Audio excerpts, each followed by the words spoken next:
So last week, I went back to my high school and asked my high school conductor, Mr. Eastman, about his experience with musical misconceptions.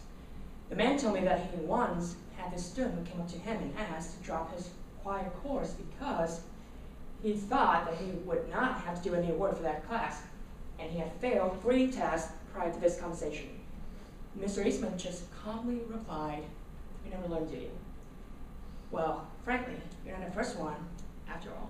And if you never thought of taking music seriously, why would you even sign up for it from the start? Now, I'm pretty sure the man was kind of mad about it, but then he explained that it was just one out of many common misconceptions, experiences that he had so far with this musical thing. So why am I talking about this? Well, first of all, music and science do go together. Music's my minor. I discovered that relationship during my high school years and decided to study both.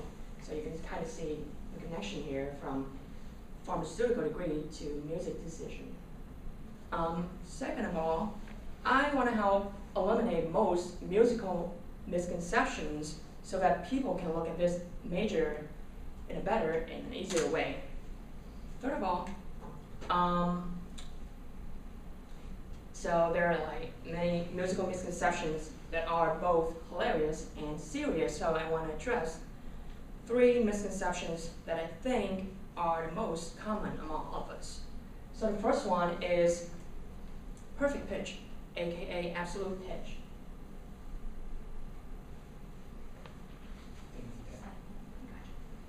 Alright, so many people assume that music majors all have perfect pitch.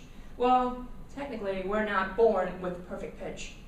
It's kind of extremely rare. Well, in fact, 1 to 5 people out of 10,000 people have perfect pitch, according to estimates, and it only occurs in families, genetic link, and mostly with people who had musical training before the age of 6. Well, what if I don't have any of those? Right?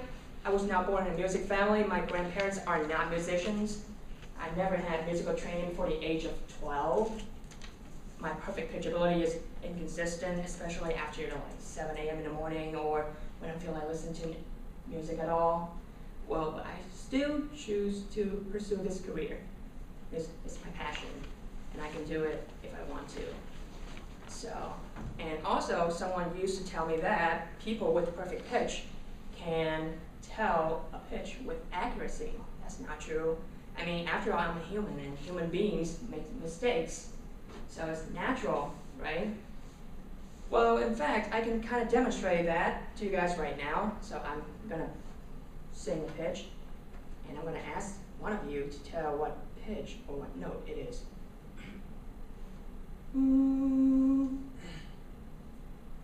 Anyone? B flat. You say B flat, really? Oh, nice try anyway though. It's actually a B. But I actually thought in my head that it was a C, because it's only a semitone up. So technically I just made a mistake. Yeah, I just contradicted what I just said. So it's natural, right? Definitely. And then the second thing is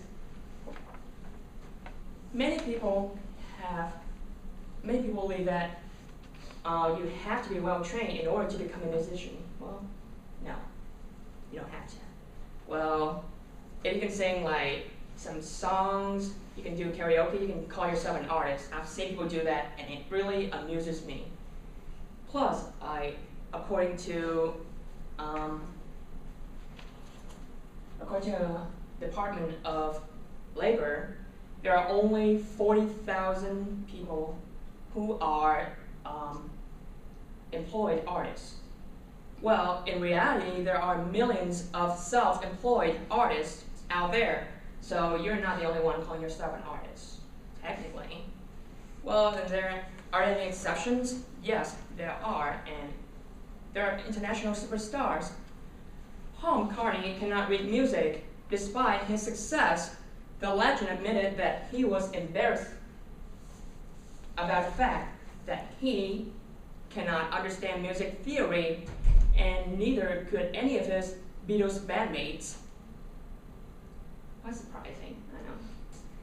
Justin Bieber was informally trained to play drum, piano, guitar. It wasn't until his first album came out that he started to pick up some lessons in music and performance in order to get prepared for the first world tour.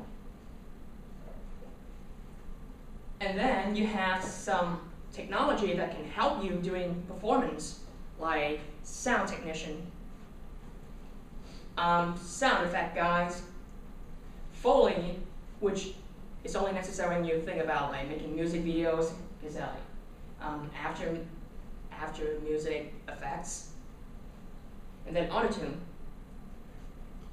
So, and then the last one that I'm going to talk about is musical talent is innate. Right, consider this.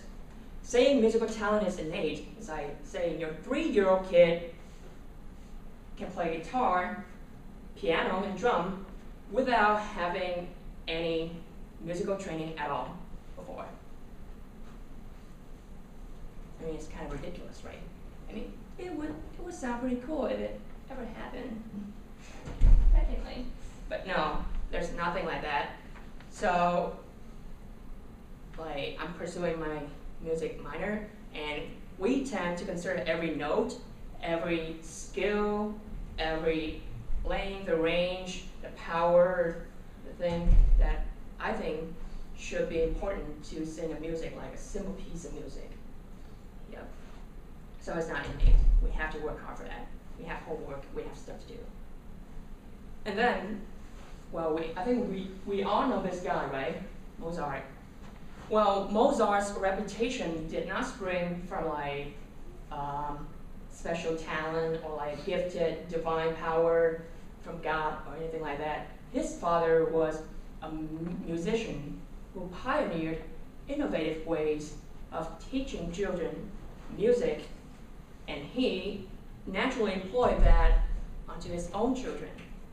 So, you kind of have to have like special parents to be like successful in music. Anyway, so in conclusion, I just told you guys 3 things. Absolute pitch is not a real deal. Please keep that in mind, please. You don't need to be well trained in order to become a musician. You just call yourself an artist. Do karaoke. Sing something fun. Yeah. And then musical talent is not innate. We have to work hard for that. Thank you. All right. Are there any questions, concerns, comments?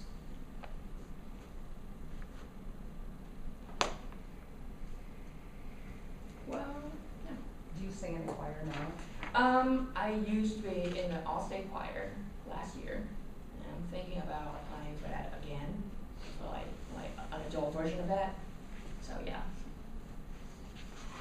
Well, anything else? All right. Yeah, go ahead. So your minor is music. Yep. So what do you want to do with that? I'm actually thinking about like a vocalist, like a choir vocalist. It's kind of formal and professional, but yeah. Probably I will have to spend like 4 or 5 years majoring in that before thinking about like a professional vocalist that can get like pretty well paid. So yeah. Yeah. What are the hours like with that? Like, you mean like? Because you can go to like a concert or whatnot, but it's gonna be at night.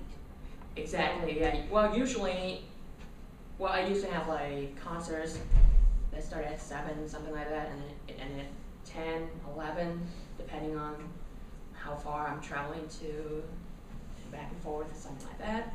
Usually it's 7 p.m. So yeah. Well, thank you.